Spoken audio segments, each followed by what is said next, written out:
We're live. We're alive. Ladies and gentlemen, welcome to the hour where there's nothing left to prove. Experimental lack of concern. Picture a perfect world being burned. This is the maniacal hour. Pure 100% underground. Powered by the emotion of self-passion. This is how we get down. Extra read all about it. Evidence coming to take control. Extra read all about it.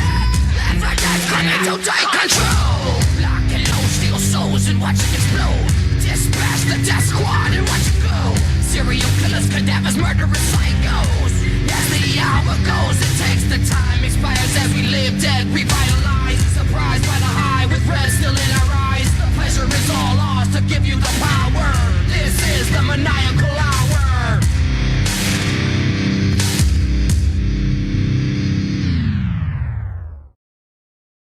It is Saturday, February 12th, 2022. You're tuned into The Blow Off, presented by the Hangman Media Group, channelattitude.com. You know, Jimmy T, typically we're live on the Twitter and we're live on the YouTube and we're live on the Facebook.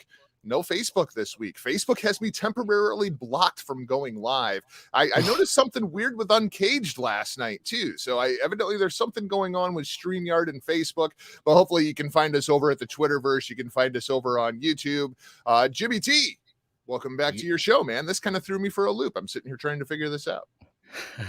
Thank you. And I didn't know that, man. I mean, what's going on there? Is StreamYard and Facebook in a little bit of a pro wrestling feud, shall I say? Yeah, I mean, Facebook is always screwing with the algorithms and screwing with Sure. the code inside of it. And, you know, they release an update and suddenly half of the things don't work on there. And it seems as though the live video is currently one of those things that is down. So hopefully people weren't looking forward to finding us on Facebook this week. Maybe I'll have to see if I can upload the video and post. Just weird because Uncaged was like that last night too. I don't understand what the hell's going on.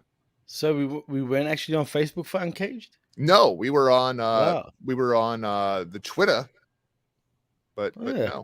no, not over on the Facebook. And of course, Twitter comments never actually come into the show. So That's true. probably the best way to find us would be over on YouTube. Just search The Blow Off and it should pop right up there for you. No doubt about it, man. Well, screw you, Zuckerberg. Just quietly. And screw me too. Everybody's getting screwed this week. Yeah. Because Screw me too. We had the video last week, but you know what happened? What happened? I screwed up uploading the audio. No. I thought that I had uploaded the audio, and when I sat down here to record today with you, I realized I had not uploaded the audio. I had uploaded the audio, but I hadn't published the audio. So last week's blow off did not appear on the Hami Media Group feed. So what I'll do is I will edit last week's blow off onto this one. So if people want to listen to it, feel free. There's actually some great stuff in there about Andy Kaufman and Danhausen. I recommend everybody check it out. So that one's on me, ladies and gentlemen. It does happen. I'm not perfect, but I try real hard to be damn close. Jesus Christ, throw me a freaking bone here. Jimmy, damn it. Let's kind of start with this week. What is the biggest story in professional wrestling this week? Because there's an awful lot going on in the world of pro wrestling, but I don't know as though there's any one story that it's like, that's clearly the lead for the blow off this week. Well, for me, it's Jay White, but for the majority, it'd be Keith Lee, right? Okay, well, good. That's good because that's where I started making the outline for this week. That's where I started.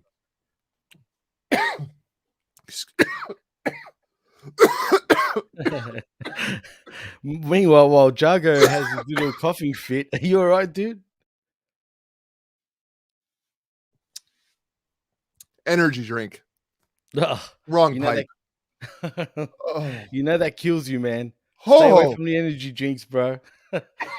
I'm serious. I know someone that's actually had like his liver fail, man. It was in a coma, dude. No shit. And he used to drink like 6 cans at least of energy drink a day.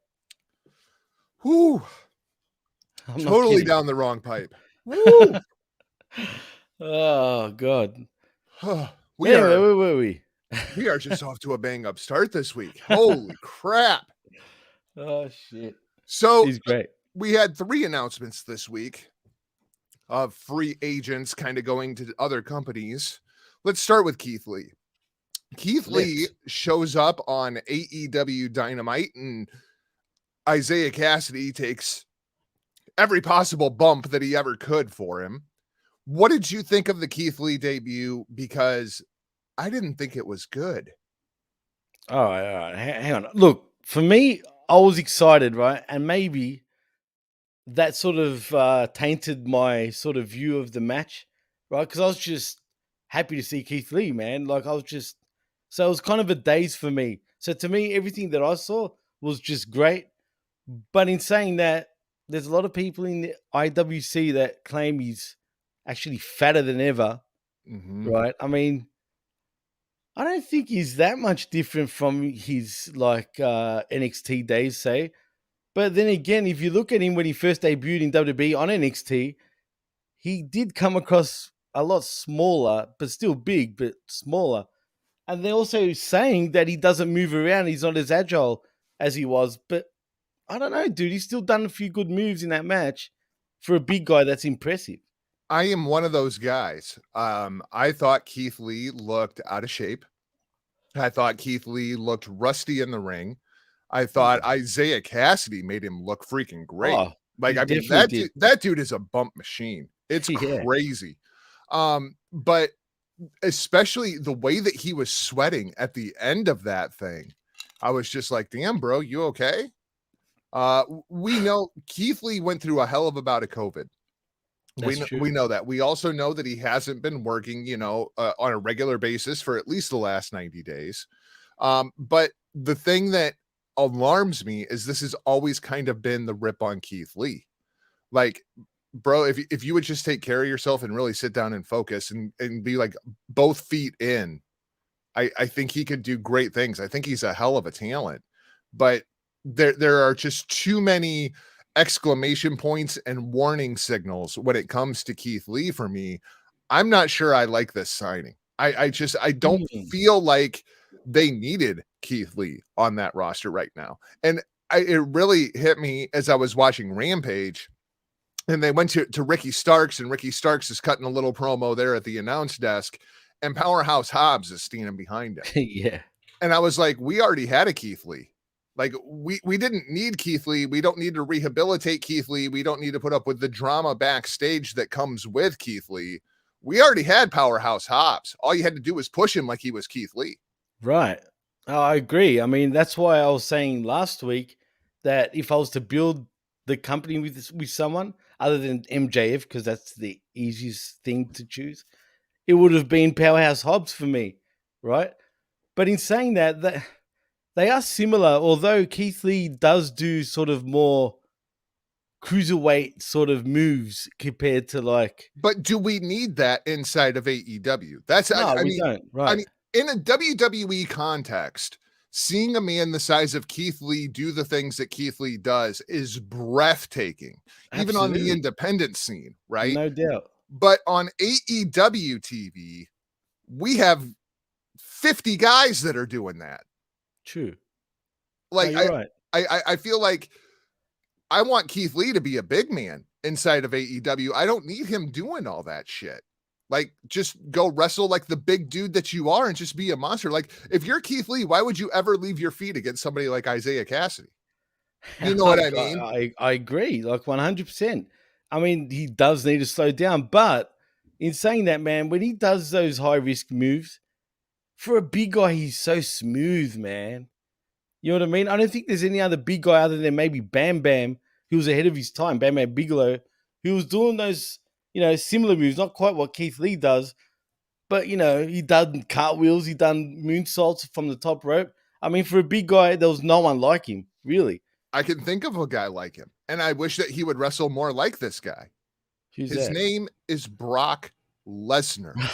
You remember when Brock Lesnar came in? He's doing shooting star presses. He was doing all kinds of crazy shit. How did Brock Lesnar make money? Suplex City, bitch. Exactly. Oh, that's true. When he was younger, he was way more hyperactive. But even him back then, even when he attempted those type of moves, they didn't look that smooth. I don't know, man. The Brock Lesnar shooting star, until the one that he botched and Vince McMahon told him never do that again. I mean, like, Brock was pretty damn graceful. Oh fuck yeah, he was. He was. Make no mistake about it. But Keith Lee, he almost pulls him off like a cruiserweight, dude. Even his senton, it's so I'm like just saying, I smooth, think dude. I'd rather see him wrestle like Shane Taylor than wrestle the way that Keith Lee is. Like, I think I'd rather have Shane Taylor on the AEW roster than Keith Lee. True. Yeah, look, I agree, man. I mean, I'm a fan of Keith Lee's. Make no mistake about it. But there's a it's lot not of like. baggage that comes with Keith Lee. But there is a lot of baggage, and if he doesn't get his way, he's a bit of a crybaby. Let's be honest. He's a freaking crybaby, all right? You know what I mean? He starts Everything that complaining. Eddie Kingston accuses CM Punk of is absolute fact with Keith Lee. Like, everything's 100% fine agree and with you. dandy until you ask him to do a job. But for now, I think we'll just see where they go with him. Look, he probably won't even be wrestling next week on Dynamite. Heck, we probably won't even see him for another 2 weeks. Well, I wouldn't put it past him. He isn't going to be in the Face of the Revolution ladder match. And right. Sammy Guevara did kind of call him out by name. So there is that. There is that to look forward to.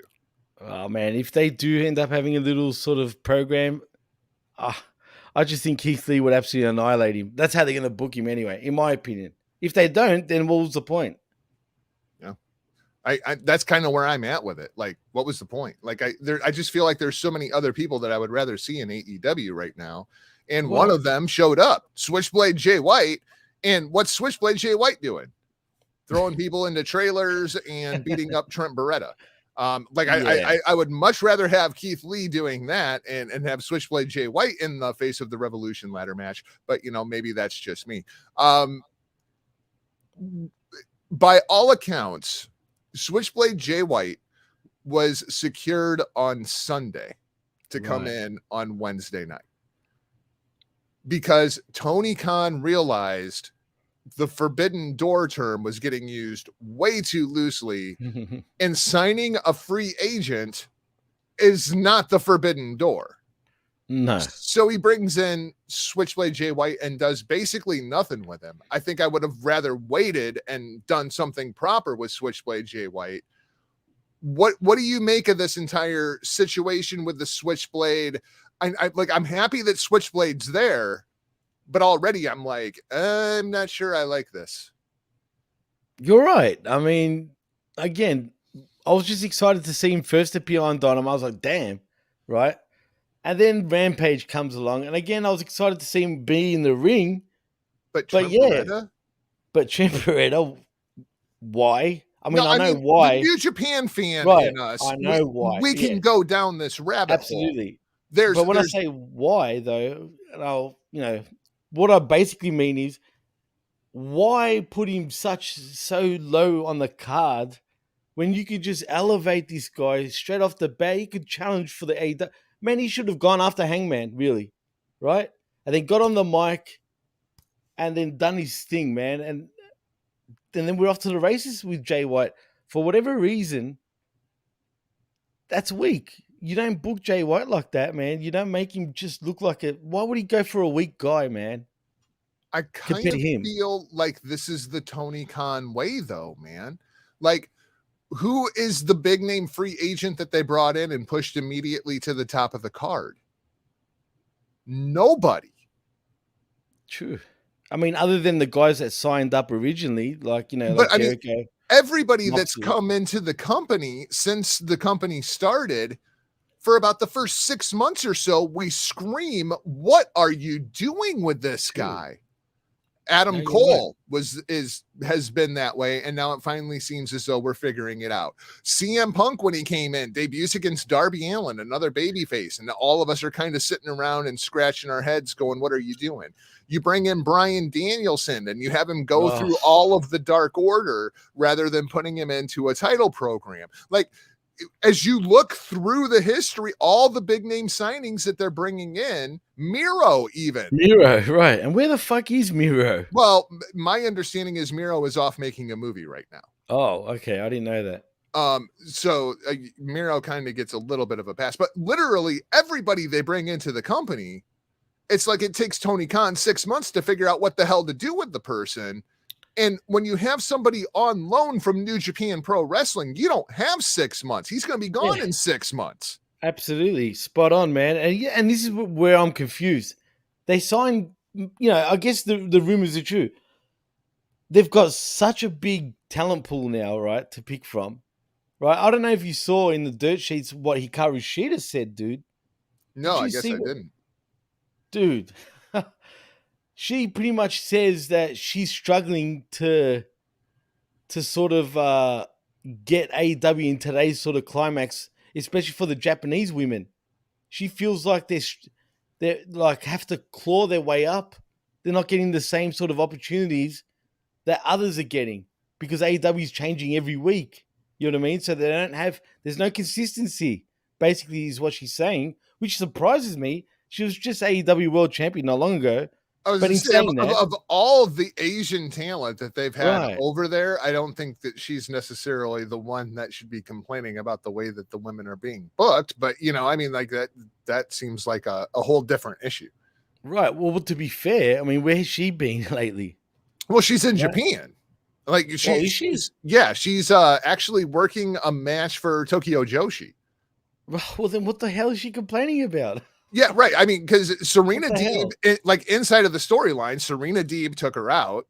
Right, Sheeta is back in Japan. It looks like she's going Right. to work a few days over there, and I assume like see her family and whatnot. I mean, she's an AEW damn near original. She's been going pretty hard Yeah, for no, a she couple of is. years. Absolutely. So I mean, Sheeta taking like 3-4 months off. I just thought it was smart the way that they did it, and plus they still have that storyline open with Serena Deeb whenever Sheeta does come back. Right, so I mean. Right. So she already has a program that's built in. She's one of the few women that outside of the title picture has still been on television every week. Like, what's you bitching about, Sheeta? Yeah, no. I mean, I didn't know she was in Japan, so you're spot on. But in saying that, also, again, look who they've signed recently. Why did they sign Danhausen if they're just gonna, do what they're doing with him? And now we got Keith Lee, we got Jay White. How the fuck are they gonna fit all this, man? Well, I mean, there are ways to do it. And when I watch the AEW TV shows, my biggest complaint is they're doing too much on all the shows. And when you're doing so much, everything gets convoluted and you can't really grab on to any one real idea. Like coming out of Dynamite, what was the lead story? Was it like Punk and Moxley? Was it Hangman and Archer? Was it the Inner Circle breaking up? Like there's so much going on that show that you can't grab on to the one thing, like which I think SmackDown does really well. Like the central story is whatever Roman is doing, and then there's everything else. But the emphasis is on Roman. There's no emphasis on anything in AEW. It's just all this other shit kind of happening all at the same time, and it's just chaos, which makes for a fun TV show. But For sure. when you really step back and take a look at it, it's like, okay, what are we doing? Like there's plenty of stuff for Jay White to do, right? I don't feel like that's a problem. It's just a matter of, is it going to be Danielson? Is it going to be Moxley? Is it going to be Kenny? Is it going to be Adam Cole? Is it like, who is Switchblade going to go after? He goes after Trent Beretta, and it's like, really? Like you could have came out and you could have taken out Jericho because you were insulted that all the trips to Japan, Jericho never wanted to face off with Switchblade Jay White. Well, now I'm bringing it to you. Like there's all these cool things you could do. And he goes after Trent Beretta. Now the New Japan fans are like, oh, we're continuing the chaos storyline and it rots from within and all. Like, yeah, that's really, really cool. But that storyline was like 4 years ago, and 90% of the AEW audience has absolutely no idea what's going on. You're just defining Switchblade down by having him go after Trent Beretta. Yeah, I mean, it's obvious that this is leading though to a Kenny feud only because of who he seems to be aligned with right now, as in the Bucks, Adam Cole. Kenny's not going to be happy once he's back, whenever that is. But I mean, for consistency purposes, right? Shouldn't Switchblade join with Kenny? Well, yeah, but them two, obviously, their egos would be too big but for one to listen to the other. It should be those two versus the Elite, because both of those guys should want to take out the Elite. Switchblade Jay White has no love for the Elite in any way, shape, or form. Technically, right. That's why I'm surprised. And Kenny, when he comes back, I assume he's watched the match with Hangman back at this point. He knows that the Bucks kind of turned on him at that match. Kenny and Adam Cole and Kenny, clearly there's tension there. They've never liked one another. So it should be Kenny trying to dismantle the Elite, Switchblade trying to dismantle the Elite. So you have those two versus the Elite. And then at the end of it, Switchblade's like, you know what? Fuck you. I don't like you either, Kenny. And then we can go on from there, right? But I mean, like, as far as the initial premise goes, I feel like it should be Jay as a baby face and Kenny as a baby face against the heel Elite. And if that is the case, then what the fuck are we doing with the Undisputed Era? Because that's their storyline. Yeah. Well, I don't know if you caught this or not, but on Dynamite, when the Bucks were talking to Cole and saying, what the hell is he doing here, as in Jay White? Why is he here? Blah, blah. And Cole turns to the Bucks and says, you know, once you're Bullet Club for life, right? And then the Bucks sort of just, you know, looked at him and then it just cut to the next whatever was on, right? And I found that interesting. So what's happening here? I mean, are we getting suddenly the Elite a Bullet Club once again? I mean, Kenny was flying the Bullet Club colors for a while in AEW and in Impact Wrestling, to the point where he was wearing a Bullet Club shirt every week at one point, right? So, you know, what's going on? Are they going to be Bullet Club? Are they going to be Elite? Or it's all over the fucking place in many ways, dude. You know what I mean? And most importantly, what's Tama Tonga got to say about all of this? Well, this still because you know Tama ain't gonna be happy. He ain't gonna be happy at all. Hopefully, these guys are going to appear also in AEW. But where's the Briscoes, dude? Yeah, and there's still the Briscoes out there, kind of looming. I mean, like, what's going on here? Like, what's going on there, man? Everything is just so damn convoluted at this point. It's ridiculous, man. And we know Jeff Hardy's going to make his appearance, you know, say by March. Yeah. I mean, they're just bringing more guys in. And what's going on with Bray Wyatt? You know, I've got a feeling he'll just end up back in WWE. I don't think Bray Wyatt's coming back to wrestling. Really? I think Bray Wyatt's going Hollywood. I think him and Tom Savini are going to just do their thing, and he's going to be a movie producer. That's what I think he's going to do. Oh, well, that's a shame, dude, because if that's the case, I mean, he's not really saying much either, though. You need to come out and tell us what he's doing. Well, I mean, like, my biggest complaint about The Fiend was always that I just never felt like it didn't fit in a pro wrestling context. Like, it was a cool character. It was a cool idea. It just didn't work inside of pro wrestling. And I just feel like limiting yourself to the pro wrestling world when you're Wyndham Rotunda is like, he has so much more potential and so much more that he could do outside of the world of pro wrestling. Dude, he's so like one of the best wrestlers, like, and when I say wrestlers, I'm not talking about in the ring. I'm just talking about just his personas and how he portrays them. He's so good, man. Even when he first came as Bray Wyatt, like the Bray Wyatt character, you know, that sort of Jim Jones. I love cult leader Wyatt. Absolutely, man. That's still, when I look back to those old vignettes, even on the Wyatt family, that's some of the best shit ever done in WWE in many ways, right? Especially when he's talking and, you know, he's in the bayou and all that shit. That was brilliant. It was such good. Oh, like, it's good shit. It was good shit, man. They really got their freaking thinking caps on and done shit right for once, right? Right. And then they just wasted all that. And the thing about Bray Wyatt, he can play all those characters all at the same time and pulls it off so well. Yeah, WWE just, I don't know, man. They didn't see him. Apparently he was depressed at one point. I don't blame him. Since being in WWE, I'd be depressed too. But I mean, it is what it is, man. And it's a shame. But as far as AEW goes, they got to be careful who they sign. They got to pick and choose better instead of just signing every Tom, Dick, and Harry that's a free agent. You know what I mean? Well, and plus they already have Malachi Black. That too. You know? Right. And I like whatever Malachi Black is doing right now, but it's too close to the Bray Wyatt shtick. Yeah, I mean, it is, but at least we're getting Penta Dark. Yeah, I did You know what I like mean? that. I did like that. But although I kind of want Pentagon Dark inside of the House of Black. I mean, Me I'm too. just Remember? it's got to be Pentagon Black. Pentagon Black sounds so much better than Pentagon Dark. Yep. Hopefully, this is where we're going. I hope. I'm Yeah. praying that's where we're going. Give me Because the it makes Breaker total of Bones sense. Penta. Oh, You bet. can you imagine them three, like right now, like together, like being, Yes. it'd be so dark, dude. No Yes. pun intended. And my God, I really want Penta to have a cool mouthpiece. You Who's know, that? I don't know, Malachi man. Black. Malachi Black. That's the cool mouthpiece.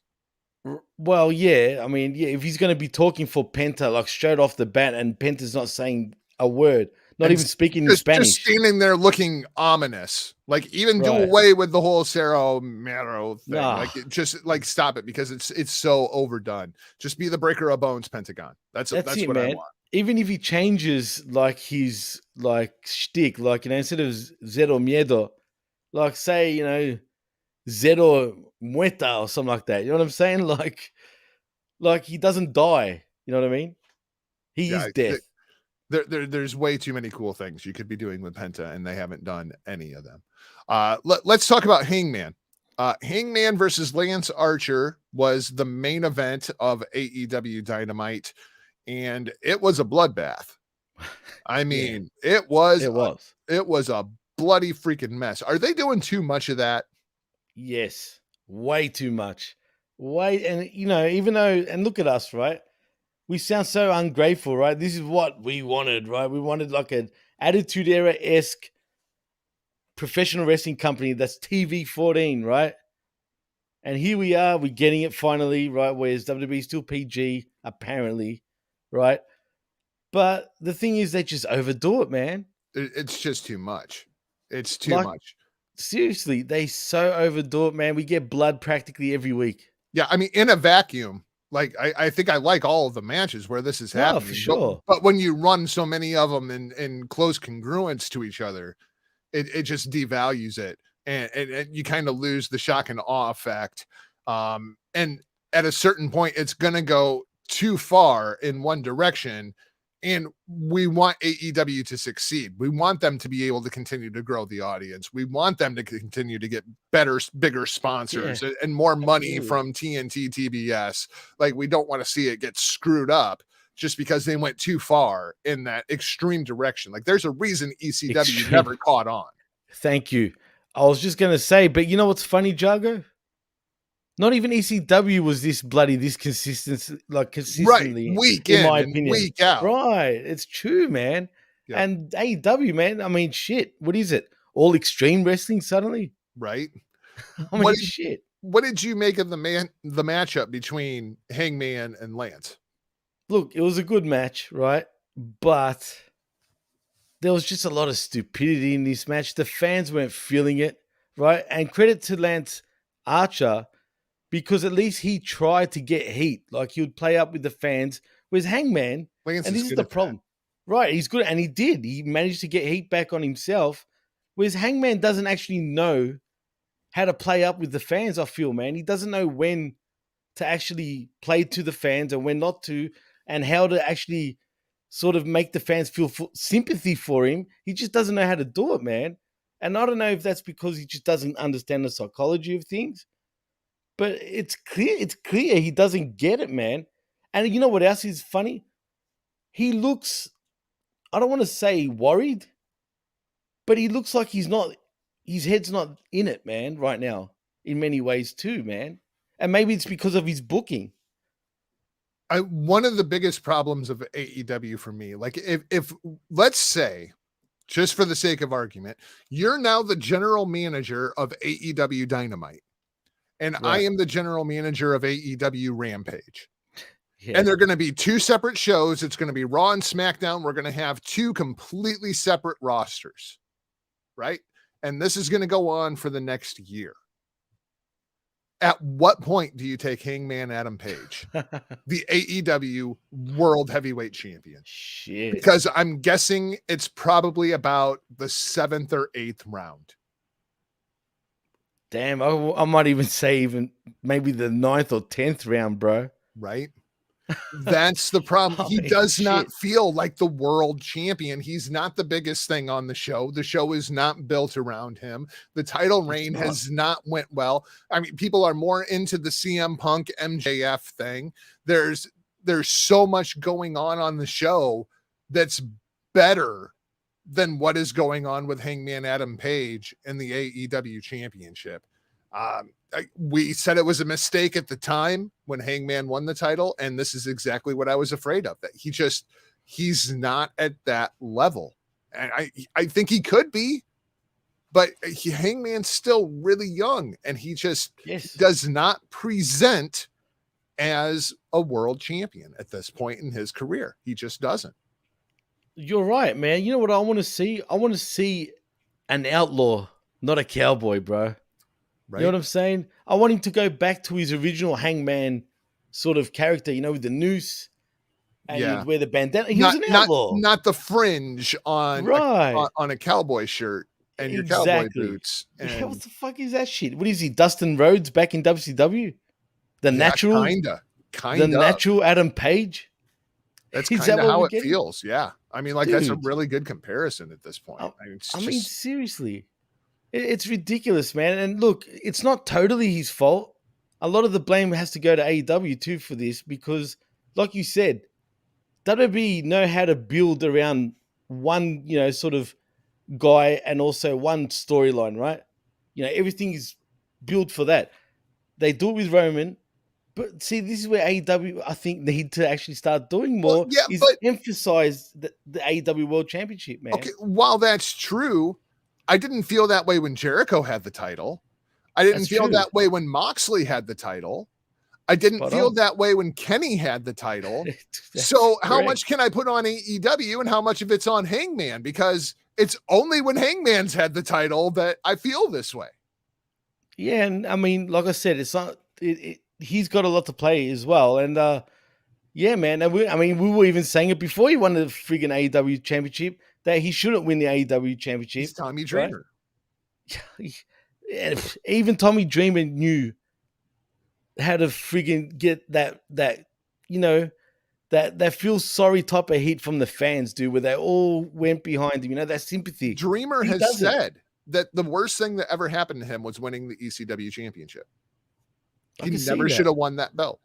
He was always the guy who should have been on the chase and then come up short because people would then rally behind him to push him back up. No, you're right. Absolutely, man. But he was the heart and soul of ECW at least, right? What's Hangman Page? Well, I mean, cowboy shit kind of was the heart and soul of AEW, and now that's even pulled off. Yeah, but see, I blame also like the booking of that because how many people you can turn cowboy shit into absolute shit. And that's what a lot of friggin' wrestlers were doing. Like they were countering him with that cowboy shit and just demoting him. Do you know what I mean? Where it made cowboy shit so shit. And like, it doesn't help that you have Lance on the other side. Now, I love Lance Archer. I consider Lance Archer a friend of mine.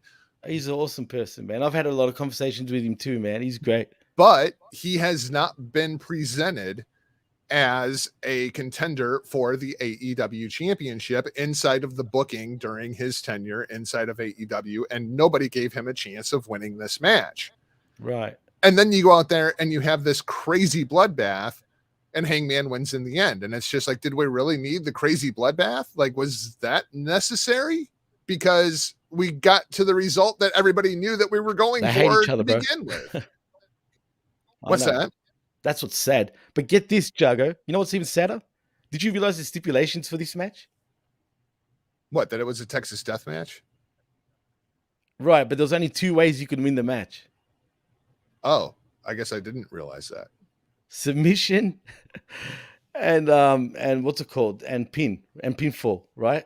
There was no countouts. Right. How did Hangman Page win? That's a valid point. Do you see what I'm saying? Again, do they think we're stupid? I don't get it. Like, are they expecting us to just not realize that happened? And I know what the excuse is. The excuse is, well, it was a 10 count. He was technically knocked out, right? It was KO'd. He was on the outside. Give me a friggin' Right. break, all right? You got counted out. That's it. Not fucking knocked out and, a 10 count. That's bullshit. So now I feel like I can kind of see where AEW is laying their cards out, and I think it's good. Adam Cole challenges Hangman Adam Page after the matchup. Very Right. New Japan like, having him come out right after the title defense, right? And be like, I got next. So we get Hangman versus Adam Cole at Revolution. Okay. Is that what's happening? Is that official? I'm assuming the Right. way that they're kind of laying things out. Okay, I'm down with that. CM Punk versus MJF at Revolution, probably in a stipulation, I'm guessing like a cage match. CM Punk gets the win over MJF. Adam Cole wins the AEW championship from Hangman Adam Page. Double or nothing, you're looking at Adam Cole versus CM Punk for the AEW World Championship. Adam Cole wins that match. Kenny Omega returns. Kenny Omega versus Adam Cole for the AEW championship at All Out. I feel like that's like the next 7 months worth of booking of the title. But does Kenny win, or does Jay White get involved in this match and screw Kenny?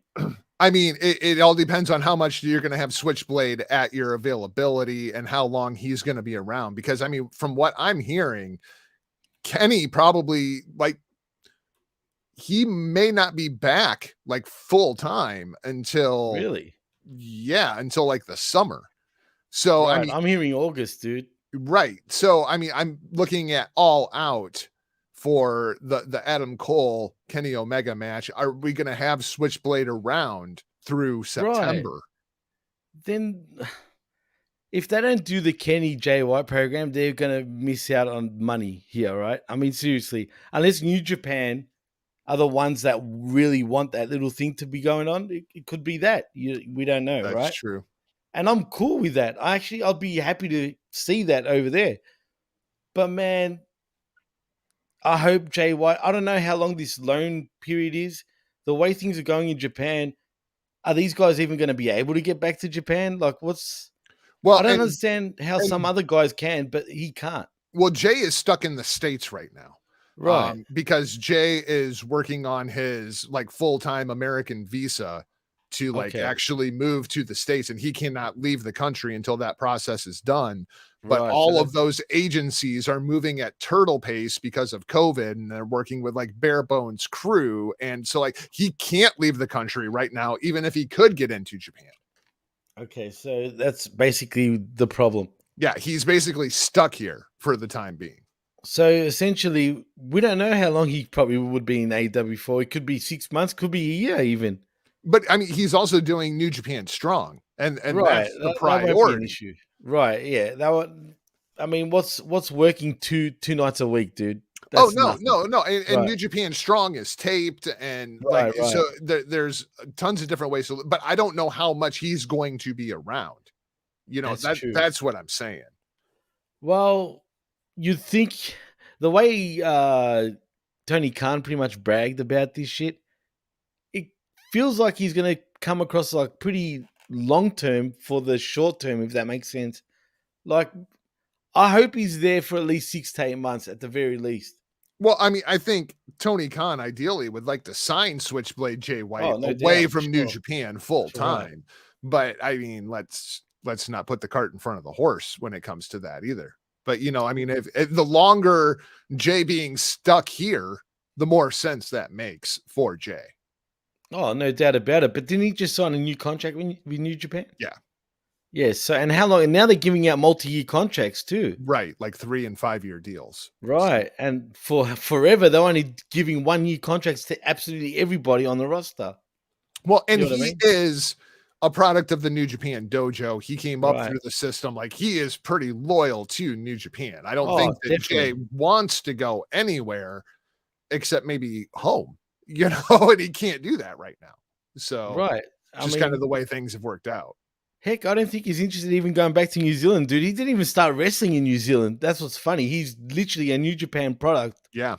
period. Like, you know what I through the mean? dojo. You bet. Through the dojo, man. And I remember him when he was a young boy, and I remember him when he went on excursion to Ring of Honor. Mohawk Jay White. You bet. Yeah, with his friggin' with the trunks too, man. Yeah, I mean, and super white meat baby face. Yeah. Like when he returned to New Japan and debuted the Switchblade gimmick, I thought there's no way this is gonna work. Like I cannot buy this guy inside of this role. It's not gonna work. And well, he's proven me wrong on more than one occasion. Oh, you know, dude, do you remember the heat he used to have? He used to have go away heat, dude, for a long time. Even when he once he came back from excursion from the States, and the Switchblade character literally debuted once he came back, so many people hated his guts, dude. They didn't see the potential in him, right? And let's be fair, when he was in ROH, he was a cruiserweight practically. That's how he wrestled. Right. Yep. Now he wrestles like he's a heavyweight, literally. Doesn't do any of that flippy shit anymore. His style is one of the coolest things in all of pro wrestling because he is the best counter wrestler I think I've ever seen. And it just works so well with the Switchblade character where he's getting his ass whipped and then he just catches somebody with a counter out of nowhere. And my God, when he's working from on top, it's just insufferable. And he's well seasoned too, man. Like, I think now, like, he's a guy that, again, most fans don't understand how good he actually is. The guy gets it. He's being taught by the best at possibly the best dojo in all of pro wrestling, right? Yep. He's that good, man. Like, for me right now, he's ready to be even at the top of any promotion around the world. Doesn't matter. Any of the big two, no problem.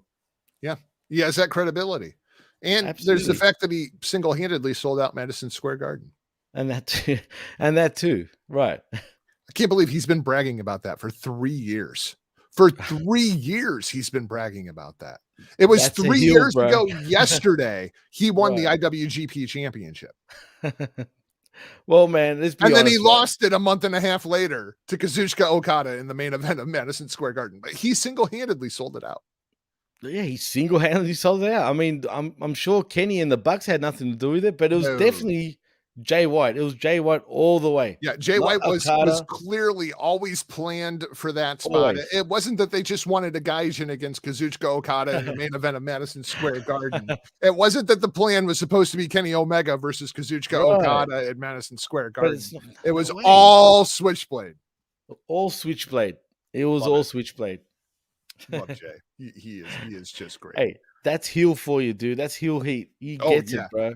Well, and another guy who gets it is MJF, who's going to be bragging about how he pinned CM Punk twice in one night for the next 30 years. Well, he technically did, right? Yeah, technically. I mean, seriously. Ridiculous. Absolutely ridiculous. Oh, man. You got to love him, though. Let's talk a little bit of WWE. Jimmy, we kind of went at WWE pretty good on Uncaged last night, and I owe them an apology. I owe them an apology because we were so upset that they blew off the Shinsuke Nakamura Sami Zayn thing, which is taped for next week. And I was just like, why in the hell would they do that? Well, number one, they knew that it was going to get out, so they might as well go ahead and spoil it themselves. But it's not the first time either that they've done this, right? But I also remembered why it is that they pre-tape SmackDown for next week. It's because they need the travel day to get over to Saudi Arabia for Blood Money 7 next Saturday. That's why SmackDown's pre-tape next week. And I almost forgot. Of course, we can't do Sami Zayn versus Shinsuke Nakamura in Country Redacted because Sami Zayn is a Syrian Muslim, and if he went into the country, they would behead him. So Sami Zayn not going over to Country Redacted for Blood Money 7. So it makes sense why they blew it off on Twitter last night that they taped this thing. So I apologize, WWE. I apologize. There's a million different things I should yell at you for this week, but that was not the one. I don't understand how, Sami Zayn is Syrian.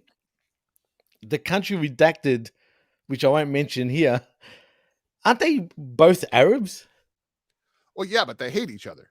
Right, but what's the real issue? I mean, they don't care. Apparently Goldberg is all good to be in an elimination chamber, right? I mean... Well, yeah, but he's a legacy star that has, 30 years worth of credibility, and Sami Zayn is a red-headed Canadian Syrian Muslim. So stupid, man. I mean, credit to Sami You're not Zayn. I wrong. mean, is Kevin Owens going No. over to? He's No. still not good on him. No, and that's why he lost to Austin Theory in the qualifying match. Yeah, good on him. I mean, absolutely good on him because he's stuck by his friend, man, all these times. Fuck Country Redacted and Blood Money 7. I mean, the fact that this is still even a thing, it blows my mind. No pun intended, right? I think they signed for like 10 of them. Isn't that 10 of right? them?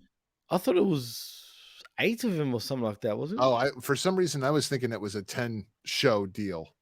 Well, you know this contract's going to get renewed anyway. Let's be honest, right? Oh, For yeah. sure. I mean, clearly.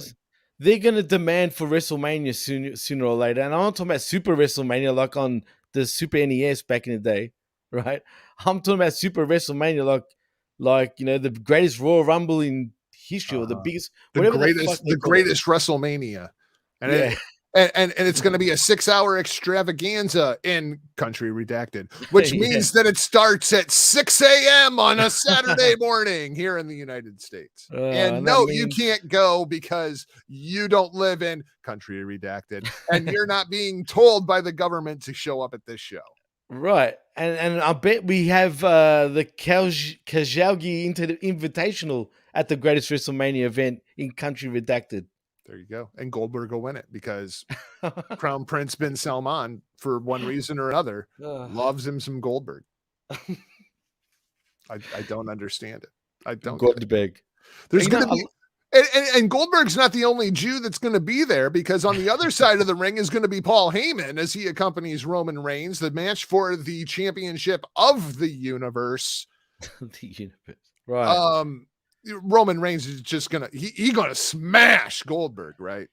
I hope so. I mean, you think so? Is there any chance that Brock Lesnar gets revenge on Roman Reigns and screws Roman Reigns and Goldberg somehow comes out of this thing the champion of the universe? That's a possibility, dude. I hate to say it. Fuck me. Fuck us, indeed. I mean, that is a big possibility. And Jago, why'd you say that? Because I mean, number one, I'm not going to watch this show. We will well, do the blow off. I'll do it. We will do the blow off on Sunday next week so that we can cover the show. But I'm not going to watch it. I haven't watched any of the Saudi shows. I'm not going to watch any of the Saudi shows. But but there is the potential that I see as I look at this card. Brock Lesnar screws Roman Reigns out of the championship of the universe just so that you have Goldberg as the champion of the universe going into WrestleMania, and you're still lined up for Brock Lesnar versus Roman Reigns. Oh no, dude. You know that's going to happen, dude. That's happening. There's no ifs or buts. It's happening. That's exactly what's going to happen. Boy, do I hope you're wrong. But I mean, I feel like the potential is there. It's very there, and it's almost 99% chance of that happening. That's how confident I am. Once he said that, I thought, damn it, that's what they're going to do. 100%. I mean, where does this leave Seth Rollins? What was the whole point of that match at the Rumble? That was so, I mean, how dumb is this? I tuned in to the Monday Night Raw after the Royal Rumble because I wanted the answer to that question. What are they going to do with Seth Rollins? Because let's just say, for the sake of argument, that was Stone Cold Steve Austin. That Stone Cold Steve Austin gets choked out with his hand on the rope, and then the big bad heel comes in and breaks not one, but 2 chairs over his back. Yeah, right. Stone Cold Steve Austin is going to open Monday Night Raw, and he's going to cut an impassioned promo about how he's going to hunt this motherfucker down and kill him, right? Like 100%. That's what's going down here. Yeah. And so I tuned into Monday Night Raw, and not only did Seth Rollins not open the show, when Seth Rollins did show up, we were just back to Seth Rollins being Seth Rollins. And I don't understand that at all. I really don't. Pathetic. That's what I got to say. This is just absolutely pathetic. Maybe they shit themselves that bad, WWE, because of the sort of the heat on Roman and all the baby face heat on Seth. But like, could you not hear the fans rallying behind Seth Rollins? Like, why would Yeah. you just send him out there Monday night and he's just dirty slime bag heel Seth Rollins, and he's like, oh, I'll get Roman like the next time. This is 2015 all over again, dude. I mean, just yeah, Wasn't it and they want to 2015? know why Seth never catches on. It's because you do Yeah. stupid shit like this with him all the time. It's 2015 all over again. Remember when he won the WWE Championship at WrestleMania? Yeah. He was over like Rover, dude. Everyone was going bananas. Was it WrestleMania or was it another pay or SummerSlam maybe even? Well, I Where mean, when he cashed in and Right. during WrestleMania, But on then he Brock turned and Roman, heel, and then he right. turned heel. Was it Well, WrestleMania the next night or whatever I happened? mean, I It's one feel of like those the pay-per-views. worst one was when he returned from the knee injury, when he blew his knee out against Kane. He's out for like 9 months. They released this great documentary about Seth and the rehab, and there's all this sympathy on Seth. And then Seth finally returns at Extreme Rules, and then that's he right, comes Extreme out Rules. Monday night on Raw, opens the show, and tells all the fans to kiss his ass and how they didn't support him while he was gone. And none of you know what I went through. And it's like, what are you doing? He was set up to be the biggest babyface return since like Shawn Michaels in 2002. Oh man, I can't explain it, dude. And I they're just- doing this to him again. I don't understand. But they do have him inside of the Elimination Chamber, the Khashoggi Classic for the WWE Championship. Bobby Lashley defends against Brock Lesnar, Seth freaking Rollins, Austin Yeah. Theory, Riddle, and AJ Styles. Jimmy, do you suppose that Crown Prince Bin Salman has told them who is winning this match yet? Because I'm not sure the WWE has any idea who is supposed to win this match at this point. I dare say, I don't think, Crown Prince Salman, right, even gives a shit about anyone in this match. Well, I mean, Brock Lesnar's in this match. Oh, yeah, except for Brock. So- Sorry. Brock Lesnar. That's the only one. That's it. He's winning. That's it. There's no ifs or buts about it. See, and I don't know if it's that cut and dry. Because I mean, there It's is Saudi Arabia. yeah, but there Arabia, is man. the potential for champion versus champion as we go into WrestleMania. If Lesnar doesn't screw Roman, right? Roman maintains the championship of the universe. Brock Lesnar walks out the WWE champion, title versus title at WrestleMania. Brock kind of teased that. I don't think that's going to happen. But I do think it's going to be Brock and Roman, and hopefully for the championship of the universe. And Goldberg is not involved in that program. Oh, my God. But Can you that imagine a means three-way? that means Brock Lesnar's not winning the WWE championship in Country Redacted. So if we take Brock Lesnar out of the equation, who else would be the logical choice to win this match? Bobby Lashley, Seth freaking Rollins, Austin Theory, Riddle, or AJ Styles? I kind of lean Matt Riddle. Right, but he didn't win the Rumble where they missed an opportunity with him actually winning it. And apparently he was the favorite to win it. He was booked to win it, actually. But so they pivot out of that because of the COVID Right. diagnosis to Roman at day one. If you wanted Riddle in that position going into WrestleMania, wouldn't it make sense for him to win the championship inside of the chamber? It would, but can you picture like all the fans in Country Redacted going banana for Riddle, saying "bro, bro, bro"? I mean, Hey, Randy. ugh. It sounds like it sounds like, you know what I sounded like then, even, dude? Like Krusty, like, "Hey, Randy." You know what I mean? hate this show being the month before WrestleMania. It's pathetic, dude. I mean, because it has so much effect on the WrestleMania booking. It And does. that's the thing that I hate the most about it. If they want to do Riddle versus Orton at WrestleMania for the WWE Championship, I mean, it seems pretty clear. Riddle's the guy to go with. Riddle is the guy to go with. I mean, heck, he's ready, man. I feel he's actually ready, but at the same time, he's too cheesy too. I'm kind of getting sick of this California sort of white fucking surfer dude that's stoned all the time. Even though he's not from Cali, he's from Vegas. Still, it's the West Coast. He's too like, hey, dude. You know what I mean? And it's like, all right, man. The We get problem is, yeah, you're right. The problem is the timing. with Riddle because I want to see Riddle turn heel on Orton, get that'd be awesome. serious, Right. present as a more serious character, and then we can have Riddle win the WWE Championship. I feel like we're doing things out of order. Yeah, they are. They really are. And I think, and the thing is, what people don't realize, Riddle's a legit badass, man. Oh Like yeah, he's a UFC fighter. right. And I mean, he was pretty good, man. And they should book him way more. I think look, man. I'm sick of seeing Riddle from the independents all the way to WWE now with his same persona. I want to see if he's got another layer to him. Do you know what I'm saying? I want to see another layer, and I want to see a real heel run where he just wants to kill everybody, dude. Like, just come in and destroy everything, man. But instead, he's getting his toes stomped. Maybe wear a pair of boots, Matt. Oh, Just saying.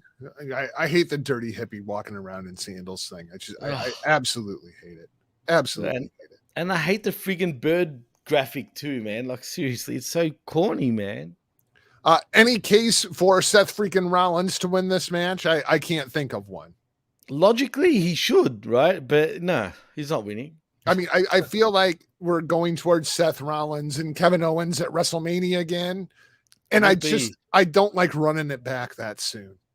I don't care at all, man. I know they're going to put on a good match, as they always do. Right. But who cares? I've seen it a million times in multiple promotions. I don't care anymore. Austin Theory is not winning this match, short of the Shane McMahon thing being a work and him showing up in order to screw everybody, just so that Shane McMahon and Austin Theory can have a title match at WrestleMania. That shit ain't happening. The other one is AJ Styles. Any case for AJ to win this match? I mean, AJ is just, he's AJ Styles. He could be in the opening match. He could be in the main event. He'll be whatever you want him to be because he's the phenomenal AJ Styles and he's just that damn good. Absolutely agree 100%. Unfortunately, though, for AJ Styles, I feel like WWE don't look at him as WWE champion material anymore, man. I don't know, man, because they've kind of been building AJ up as, sure thing, first ballot Hall of Famer. Like they're talking about AJ in that, but they're talking about him in that context. Like they're trying to reframe him a little bit. Well, put it this way, they're calling him a WWE legend now. Right. So, I mean, and he is. He's earned to be called that, even though he hasn't been in WWE for that just long. Like Summer Rae. I mean, Summer Rae. Just like Summer Rae, dude. She's a legend, bro. I don't care what anybody says. Absolutely. Just saying. And then, of course, there's Bobby Lashley. I mean, there is always the potential that Lashley just retains his championship inside it. But then the problem is, who in the hell challenges Bobby Lashley at WrestleMania for the WWE Championship? Nobody. Because this is literally all the contenders right here. I mean, that's all of them. Which makes this freaking event so stupid because it really waters down WrestleMania. Yeah. And it makes it even more difficult to book for WrestleMania in many ways too, man. Well, that's what I'm saying. That's why I hate this show being a month before WrestleMania. I absolutely hate it because it influences the bookings so much. I hate it. Do we still have a fast lane at all? Or is that no this more? Is the last show before Mania. Okay. All right. That's good. All right. Because if we have fast lane as well, Jesus Christ, you know what I mean? Right. But yeah, it's dumb, but money talks and bullshit walks, Jago. That's just how it goes. It's true. Becky Lynch versus Lita, covered from head to toe. I mean, this is just a novelty match. Becky wins this thing, like going away, right? Like this is, you could open the show with this because I feel like the conclusion is just so drawn out. Well, you're right, but then maybe, our favorite Prince Salman might actually want Lita, go over. I just don't see it. I don't see it. Because then what do you do going into WrestleMania? Do you just do a rematch then? Fuck if I know.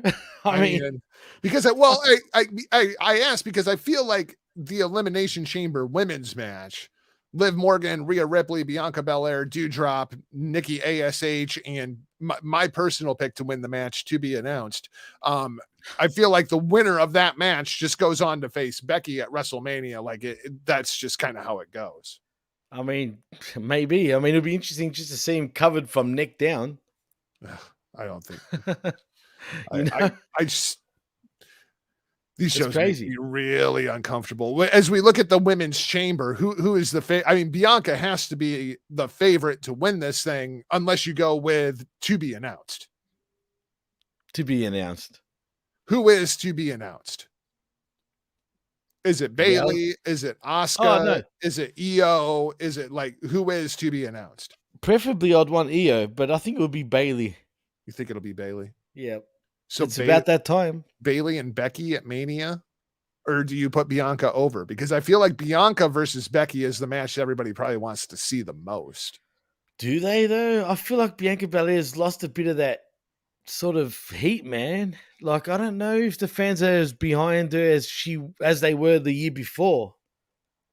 That's just my opinion. Maybe I'm seeing it wrong, but I don't know, man. I feel like she's just gone a little bit cold, even though they're trying. But it's just, I'm not sure, man. I don't think she's ready for that spot, even though she's gotten there before. Ronda Rousey and Naomi versus Charlotte and Sonya in a tag team match. Evidently, that's going to happen. Yeah. I don't Jimmy care. crack corn, and I don't care. Pretty much. Yeah, pretty much. There is 2 other matches on this show that I am kind of interested in. The Usos versus the Viking Raiders. That could be entertaining because I'm curious how the people of Country Redacted react to guys coming out in Viking helmets. That'll be interesting. And then we have I think this is the Khashoggi Classic match. This is the Khashoggi Classic match. Drew McIntyre versus Madcap Moss, along with Happy Corbin. Falls count anywhere. So the proper booking is Drew McIntyre gets the win, whips out his sword, and cuts off Madcap Moss and Happy Corbin's heads. Like that's the proper booking in Country Redacted, right? You said it. I mean, you might as well go to the plaza where they do that shit in Country right in the middle of the street. That's why it's falls count anywhere. Yeah, right in the middle of the street. And if they do the beheading angle, we go straight to black. You know what I mean? Like straight. Like Quentin Tarantino shot it. Yeah, just that's it. You know what I mean? I mean, heck, you might as well go one step further and bring Muhammad Hassan back. There you go. Under a balaclava too, like he's ISIS or something. See might that? Be onto something here. And then he's doing this at the camera while they're about to behead Drew McIntyre with his sword. Fantastic booking. I mean, you'd be like, no. Blood Money 7 this Saturday on the cock. Mate, hey, this is what you call, a hyped up pay-per-view. Oh, sorry, premium event on the cock, bro. Yeah, it's a PLE on the cock. You bet. Rated R for like R, like literally. Did you ever see the X-rated version of RoboCop? I'm not sure. There was an X-rated version of RoboCop? There was an X-rated version of RoboCop. It's the original director's cut. Okay, and maybe I haven't seen it. They had to edit RoboCop like 7 different times to get it down to an R rating because it was so freaking violent. Really? Yes. And the X-rated version, chef's kiss. Brilliant. Really? It. Yeah, it's incredible. It adds so much more context because like when they edited it, they took a bunch of the scenes and they're like out of order and things get really confusing. Right. Like when you watch that original X-rated director's cut, it's like, wow, this might be the greatest movie ever made. Really? And when did this version come out? I think it was part of the Criterion collection. So like early 2000s, I think is when it was released. No shit. I think I'm going to have to get my hands on that. You got me a bit intrigued about this. You can find it on Amazon on Blu-ray. Just type in director's cut and it comes up unrated director's cut. It's actually the it's unrated. Yeah, well that's how it's advertised now, but at the time it was the X-rated version because it was just so freaking violent. Interesting. I'm going to check that out for sure, man. Definitely. Thanks for the heads up. I didn't realize. Yep. So Drew McIntyre versus Madcap Moss, unrated director's cut, Khashoggi Classic coming soon. Yep. And who's the special guest referee in this? I mean, do we have like Bin Laden back from the dead? I mean, in his home country? I mean, hey, we can have a new faction in professional wrestling, dude. Well, I mean, we already got the jihad. The jihad? The jihad. That's great. Oh man, that's too good. What about the infidelity delis? There you go. That actually sounds like a boy band. The Hold on a second. Yeah, it does actually. The infidels and the delis. But no, even better. Infidelhausen. There we go.